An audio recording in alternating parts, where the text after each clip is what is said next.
लद्दाख में सीमा पर भारत के सख्त रुख के आगे चीन को झुकना पड़ा है।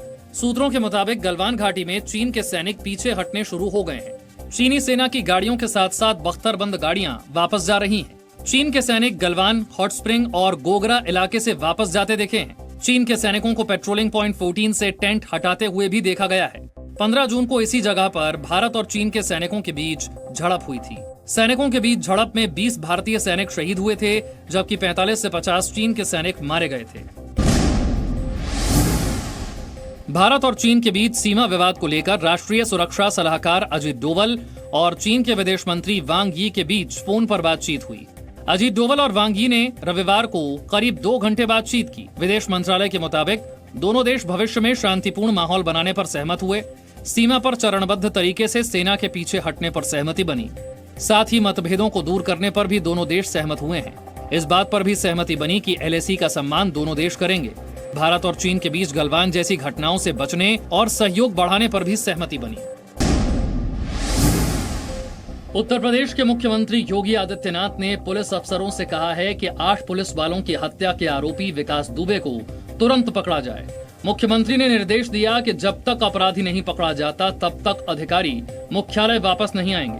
कानपुर एनकाउंटर में शहीद CO देवेंद्र मिश्र की चिट्ठी SSP ऑफिस से गायब हो गई है।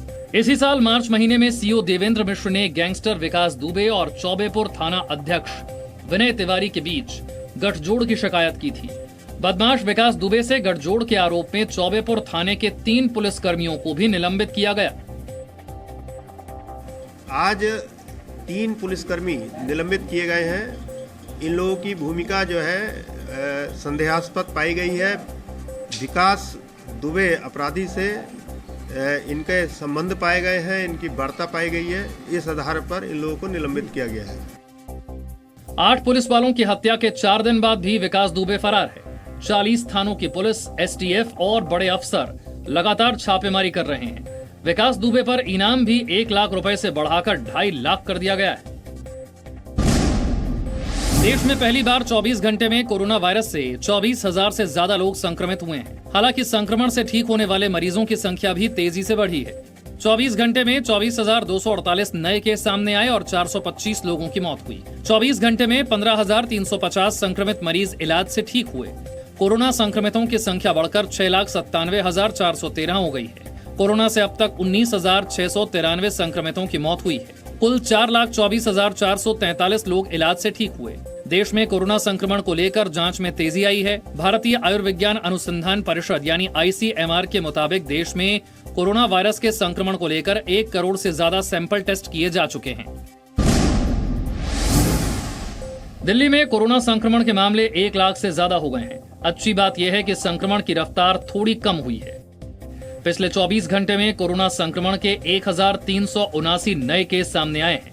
दिल्ली में कोरोना संक्रमण के कुल मामले बढ़कर 1,823 हो गए हैं। इनमें 72,088 मरीज इलाज से ठीक हुए हैं।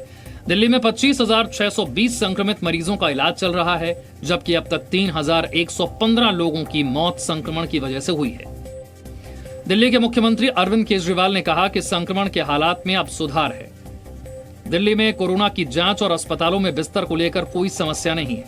अस्पतालों में मरीजों की संख्या कम हो रही है, मरीज ठीक हो के घर जा रहे हैं। और इस टाइम दिल्ली में लोगों को ना टेस्टिंग की कोई समस्या हो रही है और ना बेड्स की कोई समस्या है। बेड्स भी आसानी से मिल रहे हैं, बेड्स को लेके कोई अफरा तफरी नहीं है। केंद्र सरकार ने भी आज कहा कि दिल्ली में पिछले 3 हफ्ते में कोरोना वायरस संक्रमण दर 30% से घटकर 10% हुई है। महाराष्ट्र में बुधवार 8 जुलाई से होटल, गेस्ट हाउस और लॉज खोले जा सकेंगे। कोरोना कंटेनमेंट जोन के बाहर सामाजिक दूरी और 33% गेस्ट की शर्त के साथ होटल और गेस्ट हाउस को खोलने की मंजूरी दे दी गई है। महाराष्ट्र सरकार की ओर से जारी आदेश के मुताबिक बिना लक्षण वाले लोगों को ही होटल और गेस्ट हाउस में ठहरने की इजाजत होगी। होटल में जाने वाले हर व्यक्ति के लिए आरोग्य सेतु ऐप जरूरी होगा। होटल में बैठने वाली जगहों पर भी सोशल डिस्टेंसिंग का पालन जरूरी होगा। होटल को हर हाल में थर्मल स्क्रीनिंग और सैनिटाइजर की व्यवस्था करनी होगी। होटल के ग्राहकों और कर्मचारी दोनों के लिए मास्क जरूरी होगा। होटल के कमरों में AC का तापमान 24 डिग्री से 30 डिग्री के बीच रखना होगा। सभी होटल को डिजिटल पेमेंट की सलाह दी गई है। दिल्ली हिंसा की जांच कर रही दिल्ली पुलिस की स्पेशल सेल को अहम सबूत मिला है। जांच टीम को एक रजिस्टर मिला है जिसमें दंगे के लिए ओमान से पैसे आने के सबूत हैं। रजिस्टर में दंगों के लिए ब्रिटेन से भी फंड मिलने का जिक्र है। पुलिस को यह रजिस्टर यूएपीए एक्ट में गिरफ्तार जामिया कोऑर्डिनेशन कमेटी के सदस्य मीरान हैदर के घर से मिला है। मीरान हैदर के घर से पुलिस को 2.5 लाख रुपए भी मिले। आरोपी मीरान के खाते में 5 लाख रुपए जनवरी में आए थे और ये पैसे कई जगहों से पहुंचे थे। पुलिस ने रजिस्टर को हैंडराइटिंग की जांच के लिए एफएसएल लैब में भेजा है। अभिनेता सुशांत सिंह राजपूत की खुदकुशी मामले में आज फिल्म निर्देशक संजय लीला भंसाली से मुंबई पुलिस ने पूछताछ की है। संजय लीला भंसाली से बांद्रा थाने में 3 घंटे तक पुलिस ने सवाल जवाब किए। सूत्रों के मुताबिक मुंबई पुलिस ने संजय लीला भंसाली से पूछा कि सुशांत सिंह राजपूत से पहली मुलाकात कब और कैसे हुई थी। क्या वो सुशांत सिंह राजपूत को रामलीला फिल्म में लेना चाहते थे।